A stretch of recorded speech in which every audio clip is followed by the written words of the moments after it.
नमस्कार साथियों, आप सभी का डायरेक्शन विजन के ऑनलाइन यूट्यूब प्लेटफॉर्म में स्वागत है। और आज हम एएलपी में पूछे गए टॉप 10 एमसीक्यू टाइप क्वेश्चन का नेक्स्ट पार्ट देखेंगे, जिसमें हम लोग सुपर फास्ट रिवीजन करने वाले हैं। मींस पहला क्वेश्चन जो है, सीजीएस प्रणाली में श्यानता गुणांक की इकाई होती है। ऑप्शन ए है डाइन सेकेंड प्रति सेंटीमीटर स्क्वायर, दूसरा ऑप्शन है सेकेंड बी का ऑप्शन डाइन प्रति सेंटीमीटर स्क्वायर, सी अर्ग प्रति सेंटीमीटर स्क्वायर एंड पॉइज प्रति सेंटीमीटर स्क्वायर है।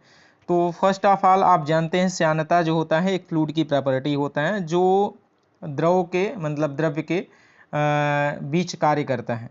मीन्स यदि बहुत ज़्यादा गाढ़ा कोई द्रव्य है तो आपका श्यानता ज़्यादा होता है, और यदि वो तरल हल्का है तो श्यानता कम होती है। तो श्यानता की जो इकाई होती है, यदि हम सीजीएस में पूछा गया है तो सीजीएस में होता क्या है, डाइन सेकेंड प्रति सेंटीमीटर स्क्वायर होता है। यदि हम इसको एमकेएस में पूछा जाए, जैसे मान लीजिए यही क्वेश्चन हमारा एमकेएस में रहता, एमकेएस में क्वेश्चन रहता, तो हम लोग कहते हैं कि न्यूटन सेकेंड प्रति मीटर स्क्वायर। ये आपका होता है एमकेएस में, ठीक है ना। इसमें दो क्वेश्चन पूछा जा सकता है। सीजीएस की जगह यदि एमकेएस रहता तो ऑप्शन में हम लोग सर्च करते हैं न्यूटन सेकेंड प्रति मीटर स्क्वायर। यदि एमकेएस की जगह सीजीएस है तो हम ऑप्शन में सर्च करेंगे डाइन सेकेंड प्रति सेंटीमीटर का स्क्वायर। होता क्या है, देखिए होता क्या है, 1 न्यूटन जो होता है वो 1 किलोग्राम मीटर प्रति सेकेंड स्क्वायर के बराबर होता है। और यदि हम इसको 1 किलोग्राम बराबर 1000 ग्राम हम ऐसे कर दे, और 1 मीटर जो होता है 100 सेंटीमीटर 100 सेंटीमीटर के बराबर होता है, और अपान सेंटीमीटर स्क्वायर कर देते हैं, तो 3 और 2 मिलकर के ये हो जाता है 10⁵5, और 10⁵5 ग्राम सेंटीमीटर प्रति सेकेंड स्क्वायर हो जाता है 1 न्यूटन। तो 1 न्यूटन बराबर 10⁵5 10⁵5 ग्राम सेंटीमीटर प्रति सेकेंड स्क्वायर होता है। और यही 1 ग्राम सेंटीमीटर पर सेकेंड स्क्वायर जो होता है 1 डाइन के बराबर होता है। मतलब ये कि 1 न्यूटन जो होता है, 1 न्यूटन जो होगा वो 10⁵5 डाइन के बराबर होता है। ये याद रखेंगे इस पे क्वेश्चन। यदि आपसे पूछा गया भैया एक डाइन कितने के बराबर होता है, 1 डाइन किसके बराबर होता है, तो आप बताएंगे 1 ग्राम सेंटीमीटर प्रति सेकेंड स्क्वायर, ठीक है ना।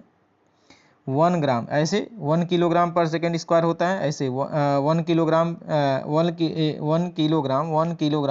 मीटर पर सेकेंड स्क्वायर होता है, तो उसको 1 न्यूटन के बराबर होता है।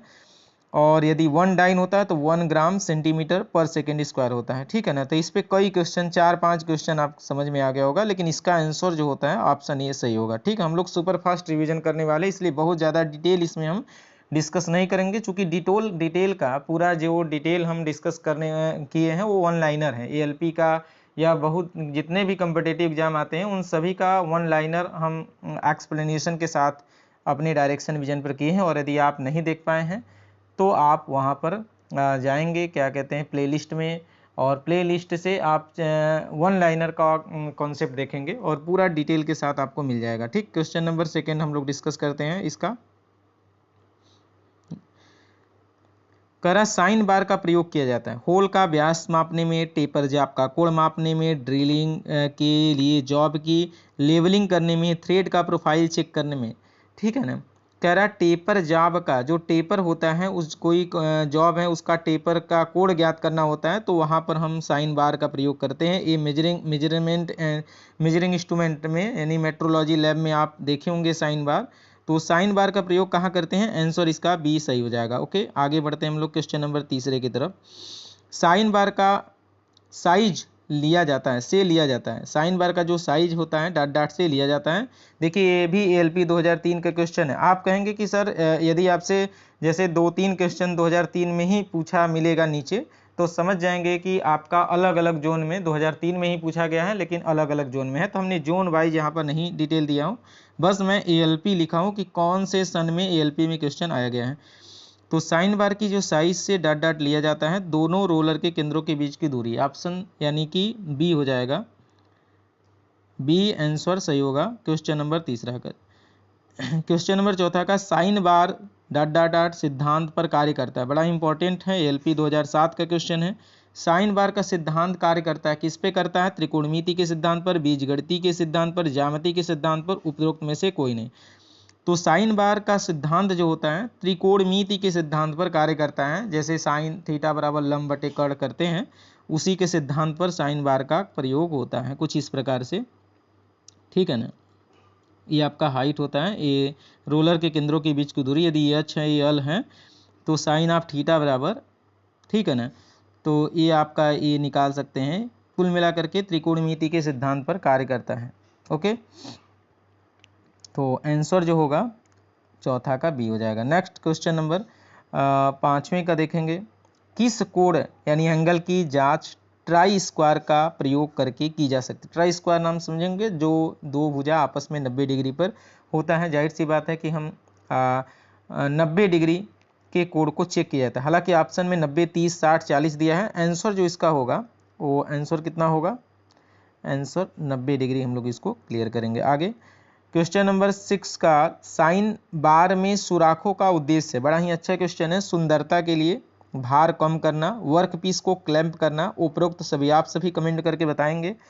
देखिए साइन बार में जब आप साइन बार देखेंगे उसमें होल रहता है, होल मतलब सुराख रहता है, और सुराख का कार्य होता है जो भार कम करना, सुंदरता के लिए, वर्क पीस को क्लैंप करना। तो जब भी कभी वर्क पीस को क्लैंप करना रहता है तो उस होल का प्रयोग यानी सुराखों का प्रयोग किया जाता है। तो आंसर जो सबसे ज़्यादा स्ट्रॉन्ग इसमें है, मतलब सुंदरता तो होगा नहीं, भार को कम करना हालांकि वो भी बहुत स्ट्रॉन्ग नहीं है, सबसे ज़्यादा जो मोस्ट इम्पॉर्टेंट उसका है वो आपका वर्क पीस को क्लैंप करना, यानी आंसर जो होगा वो सी सही होगा। आगे हम लोग बढ़ते हैं क्वेश्चन नंबर 7 का। इन उपकरणों में से एक सिलेंड्रिकल बोर की पहचान के लिए प्रयोग किया जाता है। Micrometer, dial indicator, screw gauge, calliper. देखिए डायल इंडिकेटर का जो प्रयोग होता है सिलेंड्रिकल बोर की पहचान के लिए किया जाता है, ठीक है ना। आंसर जो होगा बी सही हो जाएगा। आगे हम लोग बढ़ते हैं नेक्स्ट।